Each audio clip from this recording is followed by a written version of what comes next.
현금만 1조 원을 쌓아뒀던 과자 왕국이 있었습니다.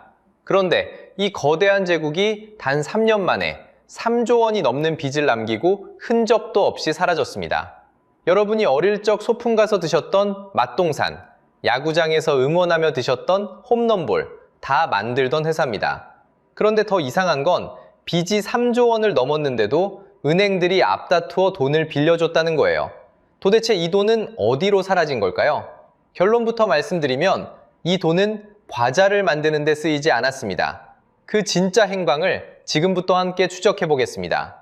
혜태라는 회사, 여러분도 기억하시죠? 그 시작은 해방 직후인 1945년이었습니다. 일본인이 운영하던 나가오카 제과 공장을 넘겨받아 박병규를 비롯한 4명의 청년이 동업으로 문을 엽니다. 가진 거라곤 의기투합한 마음 하나였어요. 4사람이 머리를 맞대고 정한 회사 이름이 혜태였습니다. 옳고 그름을 가린다는 상상 속 동물의 이름이거든요. 한마디로 정직하게 장사하겠다는 다짐을 그 짐승의 이름에 박아둔 셈입니다. 첫 제품은 양갱이었습니다. 그런데 이게 보통 끈기가 아니었어요. 6.25 전쟁이 터지자 피난지 부산까지 솥을 짊어지고 내려갑니다. 포탄이 떨어지는 와중에도 그 좁은 부엌에서 양갱을 조리고 또 졸였거든요. 그렇게 버티던 회사가 1970년 사고를 한번 칩니다. 국내 최초의 아이스콘, 브라보콘을 내놓은 거예요. 여러분도 어릴 적에 한 손에 쥐고 베어 무셨을 겁니다. 사실 콘 바닥의 그 초콜릿, 처음엔 코팅 기술이 모자라 우연히 생긴 별미였다는 얘기도 전해집니다. 이 작은 콘이 얼마나 팔렸을까요? 누적 판매량이 약 47억 개입니다. 2021년 기준이에요. 우리 국민 한 사람이 평생 100개씩은 먹어치운 숫자잖아요. 매출로 따지면 약 1조 7천억 원어치가 콘 하나에서 나왔습니다.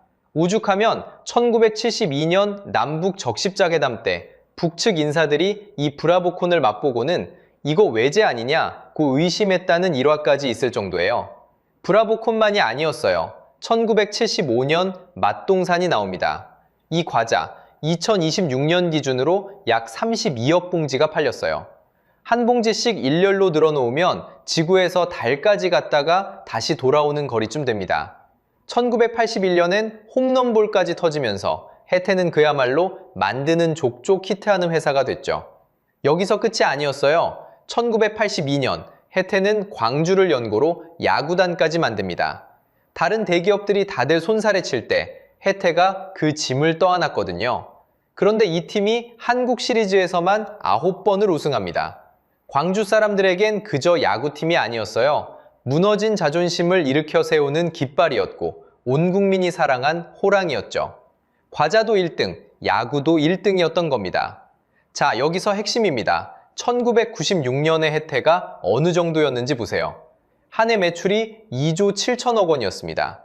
어지간한 중소도시 1년 살림을 통째로 벌어들인 셈이에요. 재계 순위는 24위, 거느린 계열사가 무려 15개였습니다. 그리고 손에 준 현금만 1조 원이었어요. 매달 월급이 또박또박 꽂히는 통장에 잔고가 1조 원 찍혀 있었다고 생각해보세요. 그야말로 매일 황금알을 낳는 거위였던 겁니다. 그런데 1977년 이 황금거위의 주인이 갑자기 세상을 떠납니다. 그리고 29살짜리 아들이 그 자리에 앉습니다. 자, 여기서 시계를 1977년으로 돌려보겠습니다. 황금거위를 키운 사람, 창업주 박병규 회장이 폐암으로 세상을 떠납니다. 그의 나이 겨우 52이었어요. 한창 일할 나이에 너무 일찍 간 거죠. 그런데 진짜 문제는 그 다음이었습니다. 혜태는 원래 4사람이 함께 세운 동업회사였거든요. 큰 기둥 하나가 갑자기 쓰러지자 남은 동업자들의 2세 사이에서 경영권을 둘러싼 신경전이 시작됩니다. 결국 일부 사업은 그룹에서 떨어져 나가 따로 살림을 차리게 됩니다. 집안의 가장이 사라진 자리에 형제들이 곳간 열쇠를 두고 눈치를 보는 모습, 딱 그런 그림이었죠. 그 어수선한 공백 위에 장남 박건배가 앉습니다. 그의 나이 29이었어요. 여러분, 29이면 어떤 나이인가요? 보통은 입사 몇 년 차, 이제 막 회사 일을 배우는 신입 T를 갓 벗은 나이입니다. 그런 나이에 매출 수천억짜리 그룹의 후계자가 된 겁니다. 박건배는 기획과장에서 곧장 상무로 뛰어오릅니다. 그리고 전무, 부사장을 거쳐 1981년 만 33세 그룹 회장 자리에 오릅니다. 별세한 아버지의 자리를 단 4년 만에 채운 거죠. 실력을 증명할 시간 같은 건 주어지지 않았습니다. 검증은 뒤로 미룬 채 왕관부터 먼저 씌운 셈이었어요. 스펙만 보면 흠잡을 데가 없었습니다. 경복고를 나와 한국 외대를 졸업하고 미국 뉴욕대까지 유학을 다녀온 엘리트였거든요. 그 시절 이 정도 학벌이면 누구도 토를 달기 어려웠습니다. 그런데 말입니다. 화려한 졸업장과 회사를 굴리는 실력은 전혀 다른 이야기였어요. 여러분도 한 번쯤 겪어보셨을 겁니다. 명문대 나왔다는 이유로 위에서 내려온 상사가 정작 현장은 하나도 모르는 경우요. 박건배가 딱 그런 자리에 있었습니다. 그에게는 결정적으로 부족한 게 하나 있었어요. 바로 경영 경험이었죠. 회사가 어떻게 돈을 벌고 어떻게 위기를 넘기는지 현장에서 몸으로 익힐 시간이 없었던 겁니다. 여기서 잠깐 경제학에서 말하는 승계 리스크라는 개념을 짚고 가겠습니다. 쉽게 말하면요, 회사를 세운 사람의 능력과 그 회사를 물려받은 사람의 능력은 같지 않다는 겁니다. 창업자는 맨반 바닥에서 굴러본 사람이지만 후계자는 이미 완성된 회사를 그냥 받는 경우가 많거든요. 부모가 평생 일군 가게를 장사 한 번 안 해본 자식이 어느 날 통째로 떠맡는 상황과 비슷해요. 검증되지 않은 후계자에게 거대한 권한이 한꺼번에 쏠리면 회사 전체가 그 한 사람의 판단에 통째로 운명을 맡기게 됩니다. 잘못된 길로 들어서도 견제할 사람도 말릴 사람도 없어지는 거죠. 그런데 박건배에게는 그 위험한 권한 위에 더 위험한 것이 하나 더 있었습니다. 바로 컴플렉스였어요. 그는 아버지가 일군 이 알짜 회사를 부끄러워했습니다. 주변에 이런 말을 했다고 전해집니다. 우리는 그저 과자나 껌이나 파는 회사라고요. 왜 부끄러웠을까요? 과자는 작고 값싸고 아이들이나 먹는 군것질거리처럼 보였거든요. 어딘가 가볍게 느껴졌던 겁니다. 생각해보세요. 매일 황금알을 낳는 거위를 물려받았는데 정작 그 거위가 창피했던 거예요. 그의 눈에는 삼성과 현대가 들어왔습니다. 거대한 공장에서 자동차를 뽑아내고 배를 만드는 그 모습이요. 무겁고 큰 것을 만드는 산업, 그게 진짜 기업이라고 믿었던 거죠. 남들이 우러러보는 그 묵직한 간판이 그렇게 갖고 싶었던 겁니다. 자, 그런데 여기서 한 가지 짚고 넘어가야 할 게 있습니다. 흔히 혜태는 IMF 때문에 망했다고들 하시죠? 그런데 그건 절반만 맞는 얘기입니다. 진짜 균열은 외환위기가 오기 한참 전부터 바로 이 마음속에서 시작되고 있었거든요. 화려한 학벌과 본업을 향한 멸시, 그리고 검증되지 않은 절대 권력. 이 세 가지가 한 사람 안에서 만나면 어떤 일이 벌어질까요? 본업이 부끄러웠던 회장은 과자로 번 그 귀한 돈을 들고 전혀 다른 곳으로 향합니다. 바로 전자와 중공업이었어요. 29살에 회장이 된 박건배, 그가 본업을 부끄러워했다는 건 앞서 말씀드렸죠? 그런데 그 부끄러움은 곧 행동으로 옮겨집니다. 과자로 벌어들인 그 귀한 현금이 전혀 엉뚱한 곳으로 흘러가기 시작한 거예요. 시작은 1988년이었습니다. 신방전자라는 회사를 사들여 이름을 혜태전자로 바꿉니다. 그럴듯한 명분은 있었어요. 첨단 산업으로 가야 미래가 있다는 거였죠. 그래서 과자 회사가 갑자기 텔레비전과 가전제품을 만들겠다고 나섭니다. 여기서 멈췄으면 그나마 다행이었을 겁니다. 1994년 인켈을 인수합니다. 인켈이라는 이름, 나이 좀 있으신 분들은 아실 거예요. 당시 인켈 오디오 한 세트는 거실에 놓인 부의 상징이었습니다. 그 비싼 오디오 브랜드를 통째로 손에 넣은 거죠. 요즘으로 치면 명품 가전을 거실 한가운데 모셔두는 것과 비슷했어요. 확장은 여기서 끝나지 않았습니다. 무선 전화기를 만들던 나우 정밀도 사들입니다. 전화기까지 직접 만들겠다는 거였어요. 미진금속이라는 회사도 인수해 이름을 혜태중공업으로 바꿨죠. 그런데 이 회사가 만든 게 뭔지 아세요? 바로 기차였습니다. 우리가 타던 무궁화호, 그 객차를 찍어낸 거예요. 쇳덩이를 깎아 철도 차량을 만드는 사업이었습니다. 다시 한번 짚어볼까요? 과자 회사가 기차를 만들었다니까요. 거기에 건설업까지 손을 댑니다. 빌딩도 짓고 공사도 따내겠다는 거였어요. 껌 팔아 번 돈으로 탱크라도 만들겠다는 듯한 기세였습니다. 못 가본 사업이 없을 정도였죠. 자, 여기서 핵심입니다. 이걸 경제학에서는 비관련 다각화라고 부릅니다. 쉽게 말하면 잘하던 일은 놔두고 전혀 모르는 분야에 마구 손을 대는 걸 말해요. 흔히 문어발 확장이라고 부르는 그것입니다. 다리를 사방으로 뻗는 거죠. 그런데 그 다리들끼리는 아무 연결도 없었어요. 문제는 뻗은 다리마다 피를 흘렸다는 겁니다. 전자도 적자, 중공업도 적자였어요. 손대는 사업마다 돈을 까먹었습니다. 잘 아는 분야가 아니니 당연한 결과였죠. 황금 거위가 낳은 알을 엉뚱한 데 갖다 버린 셈이었습니다. 그럼 그 적자는 누가 메웠을까요? 바로 과자였습니다. 맛동산 팔고 브라보콘 팔아서 번 그 돈으로 전자와 중공업의 구멍을 막은 거예요. 잘 버는 곳에서 빼내, 못 버는 곳에 들이붓는 구조였죠.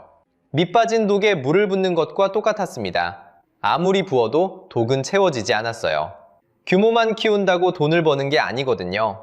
오히려 덩치가 커질수록 관리가 안 되고 비용만 늘어나는 경우가 있습니다.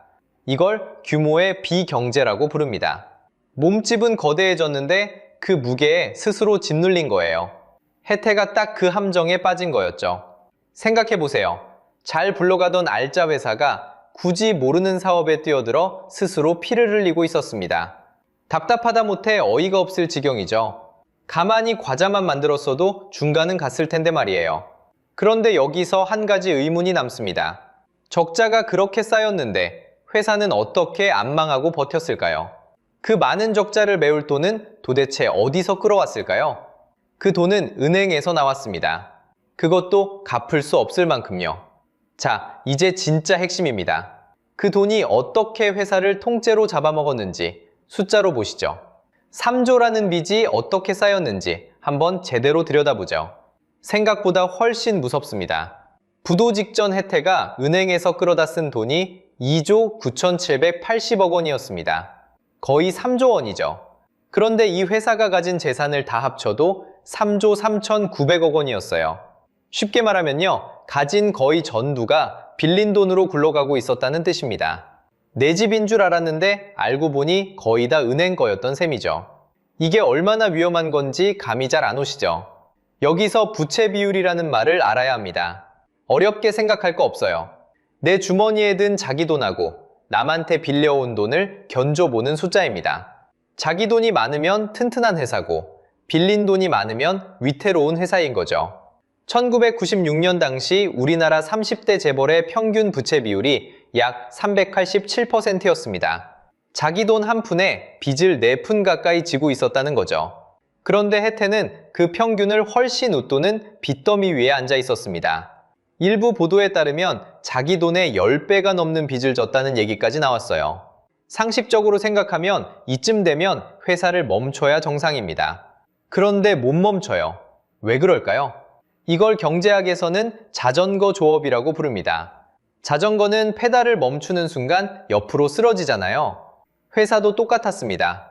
빚으로 돌리던 사업을 멈추는 순간 그대로 넘어지니까 넘어지지 않으려고 또 빚을 내서 페달을 밟은 겁니다. 멈추면 죽으니까 달리는 것 말고는 길이 없었던 거예요. 그럼 그 페달은 뭘로 밟았을까요? 바로 어음이었습니다. 어음은 오늘 못 주는 돈을 며칠 뒤에 꼭 갚겠다고 써주는 종이 조각이에요. 오늘 막아야 할 돈을 내일 갚겠다는 새 어음을 끊어서 막는 겁니다. 여러분, 카드 돌려막기 아시죠? 이 카드 빚을 저 카드로 막고 그걸 또 다른 카드로 막는 겁니다. 회사 단위로 똑같은 일이 벌어진 거예요. 그러다 1997년 8월 22일 결국 일이 터집니다. 200억 원짜리 어음 하나를 막을 돈이 없었던 거예요. 이걸 못 막으면 그날로 부도였습니다. 은행들이 부랴부랴 돈을 대주고 나서야 정말 간신히 하루를 넘겼습니다. 자, 여기서 핵심입니다. 이렇게 속이 골마가는데 회사 장부에는 그게 안 보였습니다. 왜 그랬을까요? 바로 분식회계 때문입니다. 분식회계는 쉽게 말하면 아픈 얼굴에 화장을 진하게 해서 멀쩡한 척 꾸미는 겁니다. 적자가 났는데 흑자가 난 것처럼, 빚이 가득한데 멀쩡한 것처럼 장부를 고쳐 쓴 거죠. 박건배 회장은 이렇게 조작한 장부를 들고 은행 문을 두드렸습니다. 그 거짓 장부로 무려 2,300억 원을 부당하게 대출받았어요. 그것도 모자라 서류상으로만 존재하는 위장 계열사 6곳을 만들어 35억 원을 빼돌렸습니다. 결국 이 모든 죗값은 그를 따라다녔습니다. 그는 2008년 법정에서 끝내 구속되고 맙니다. 자, 이제 이 그림이 보이시나요? 정리하면 이렇습니다. 과자를 팔아 번 멀쩡한 돈으로 전자와 중공업에 적자를 메웠고 그것도 모자라자 은행 빚으로 돌려막았고 그 빚마저 감당이 안 되니까 장부를 조작해서 또 빚을 끌어왔습니다. 숫자로 보면요. 월급은 100만 원인데 매달 갚아야 할 이자가 120만 원인 사람이었어요. 일하면 일할수록 벌면 벌수록 빚이 늘어나는 구조였던 겁니다. 그런데도 은행들은 왜 계속 돈을 빌려줬을까요? 여기엔 대마불사라는 믿음이 깔려 있었습니다. 덩치가 큰 회사는 설마 망하겠냐? 너무 커서 차마 망하게 둘 수 없다는 생각이죠. 재계 24위, 계열사 15개를 거느린 혜태가 무너지리라고는 은행도 회사 자신도 믿지 않았습니다. 바로 그 믿음이 빈독에 계속 돈을 부어넣게 만든 거예요. 결국 혜태는 과자로 번 돈을 엉뚱한 데 쏟아붓다 못해 장부까지 화장시켜가며 버틴 회사였습니다. 과자 팔아 번 돈으로 적자를 메우고 그 구멍을 빚으로 막고 그 빚을 감추려고 끝내 숫자까지 조작한 거죠. 이렇게 속이 텅 빈 채로 간신히 버티던 혜태에게 1997년 가을 외환위기라는 도화선이 당겨집니다. 자, 이제 무대가 정리됐습니다. 그런데 여기서 핵심은요. 혜태는 외환위기 때문에 망한 게 아니라는 겁니다. 이미 안에서부터 골마 있었어요. 그해 부도 행렬을 한번 보세요. 1월에 한보가 쓰러집니다. 3월엔 산미, 4월엔 진로, 그리고 7월엔 기아가 무너졌어요. 멀쩡하던 회사가 어느 날 갑자기 넘어진 게 아닙니다. 빚으로 빚을 돌려막던 자전거 조업이 이미 한계였던 거죠. 거기에 환율 폭등이 마지막 등을 떠밀었을 뿐입니다. 줄줄이 세워둔 도미노에 손가락 하나가 닿은 셈이에요. 혜태 차례는 11월이었습니다. 1997년 11월 1일 만기여음 196억 원을 끝내 막지 못합니다. 그렇게 혜태제과는 최종 부도를 맞았어요. 같은 날 뉴코아도 함께 무너졌습니다. 그리고 1999년 재계 24위였던 그룹은 공식 해체됩니다. 외환위기가 도화선이었다면요. 그 불씨는 이미 회장이 직접 쌓아둔 것이었습니다. 그런데 잊지 말아야 할 게 있습니다. 이 숫자들 뒤에는 사람이 있었어요. 수만 명의 직원이 하루아침에 일터를 잃었습니다. 부품을 대던 협력업체 사장님들도 함께 쓰러졌죠. 한 사람의 잘못된 욕심이 수많은 가정의 저녁 밥상을 꺼트린 겁니다. 몰락은 회장 한 명의 일이 아니었습니다. 자, 그런데 여러분이 정말 궁금한 건 따로 있을 겁니다. 그 맛동산, 그 브라보콘, 지금은 다 누구 거냐는 거죠. 회사는 사라졌는데 그 추억은 다 어디로 흩어졌을까요? 먼저 과자입니다. 부도자산으로 나뒹굴던 혜태제과를 2005년 크라운제과가 약 750억 원에 사들입니다. 그것도 살 회사를 담보로 잡아 돈을 빌려서요. 쉽게 말하면 작은 물고기가 자기보다 큰 물고기를 통째로 삼킨 셈이에요. 그렇게 크라운 혜태가 탄생합니다. 아이스크림은 더 극적입니다. 2020년 빙그레가 1325억 원의 혜태 아이스크림을 인수했어요. 그리고 2026년 4월 1일 빙그레는 이 회사를 아예 흡수 합병합니다. 혜태 아이스크림이라는 법인은 이날로 완전히 사라졌어요. 무슨 뜻이냐면요. 여러분이 아는 그 브라보콘, 바밤바, 누가바가 이제는 빙그레 제품이라는 겁니다. 나머지도 뿔뿔이 흩어졌습니다. 음료 사업은 돌고 돌아 LG생활건강 품으로 들어갔어요. 그 코코팜과 갈아 만든 배가 바로 그렇게 넘어간 겁니다. 광주의 자존심이던 타이거즈는요, 2001년 기아자동차가 인수합니다. 인수대금 180억 원에 가입금 30억 원. 그렇게 기아 타이거즈가 됐어요. 생각해보세요. 한 지붕 아래 있던 과자와 아이스크림, 음료와 야구단이 각자 다른 회사의 식구가 됐습니다. 한 가족이 뿔뿔이 흩어져 남의 집 문패를 단 것처럼요. 정작 이 모든 걸 키워낸 혜태라는 이름만 어디에도 온전히 남지 못했습니다. 그런데 참 묘하지 않습니까? 브랜드는 살아남았는데 정작 그걸 만든 회사는 사라졌어요. 우리는 매일 그 과자를 먹으면서도 혜태가 죽었다는 걸 알아채지 못합니다. 회사는 죽었는데 브랜드는 살아남았습니다. 바로 여기에 혜태가 우리에게 남긴 진짜 교훈이 숨어 있습니다. 자, 여기서 우리가 던져야 할 질문이 하나 있습니다. 정말 혜태는 어쩔 수 없이 망한 걸까요? 같은 시대, 같은 과자 시장에서 정반대의 길을 걸은 회사들을 보면 답이 또렷하게 보입니다. 먼저 우리온입니다. 우리온은 본업을 버리지 않았어요. 초코파이 하나를 들고 묵묵히 세계로 나갔거든요. 그 결과 2024년 매출 3조 1,043억 원, 영업이익 5,436억 원을 찍습니다. 창사 이래 처음으로 영업이익 5천억을 넘긴 역대 최대 기록이에요. 더 놀라운 건 해외 매출 비중이 약 65%까지 올라갔다는 겁니다. 회사가 버는 돈 열의 6은 한국 밖에서 들어온다는 뜻이죠. 중국 법인 한 곳에서만 매출 1조 2,701억 원이 나왔으니까요. 국내 제과업체 중 가장 높은 수치입니다. 쉽게 말하면 같은 출발선에 섰던 두 회사 중 하나는 글로벌 기업이 됐고 하나는 공중분해됐다는 거예요. 똑같은 과자로 시작했는데 결말이 이렇게 정반대입니다. 크라운 제과도 마찬가지였어요. 크라운도 혜태처럼 엉뚱한 사업에 손을 댔다가 1997년 화의를 신청했습니다. 부도 직전까지 몰린 거예요. 그런데 크라운은 다시 과자로 돌아왔습니다. 군사를 덜어내고 본업에 집중했죠. 그리고 살아남았습니다. 더 놀라운 건 그렇게 회생한 크라운이 2005년에 혜태제과를 인수했다는 사실입니다.